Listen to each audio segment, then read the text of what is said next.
Ecclesiastes Chapter 2. The vanity of pleasure seeking.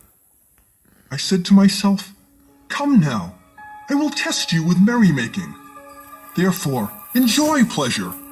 But truly, this was also vanity. My conclusion of laughter was, "It is mad, insane." My conclusion of merrymaking was, "What does it accomplish?" Then I searched my mind how to gratify my body with wine and put my hands to folly, while at the same time guiding my mind with wisdom until I might discern what was beneficial for men to do under the heaven all the days of their lives. I undertook great projects. I built houses for myself, and I planted vineyards for myself. I made gardens and orchards for myself, and I planted all species of fruit trees in them. I constructed water pools from which to irrigate the growing trees of the grove. I bought male and female slaves, in addition to the servants born in my house. Yes, I had greater possessions of herds and flocks than all who were before me in Jerusalem. I also accumulated gold and silver, and the special treasures peculiar to kings and provinces. I acquired male and female singers, and concubine after concubine with the pleasures of the flesh. So I became greater and excelled more than all who were before me in Jerusalem. In all this, my wisdom remained with me. Whatever my eyes desired was not denied to them. I did not hold my heart back from any pleasure, for my heart rejoiced in all my labor, and this was my reward from all my labor.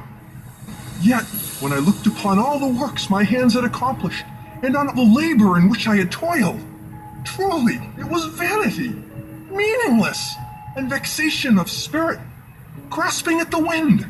None of this would gain a man's life under the sun.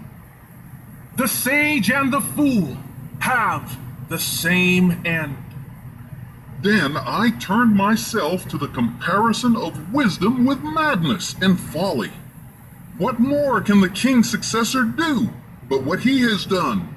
Then I saw that wisdom excels folly, as light excels darkness. The wise man's eyes are open in his head, but the fool walks blindly. Yet I understood that the same things come to pass in both their lives. So I said to myself, since these same things come to pass for the fool, just as they come to pass for me, what advantage did I gain from being wise? Then I said to myself, this also is vanity. For there is no lasting memory of the wise man, much less the fool. In the days to come, both of them will be forgotten. And how does a wise man die? Just like the fool. So I came to hate life, because the work that is done under the sun was grievous to me. For all is vanity and vexation of spirit.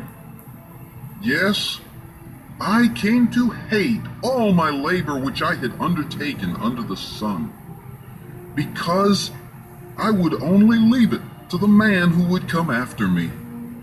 Who knows whether he will be a wise man or a fool?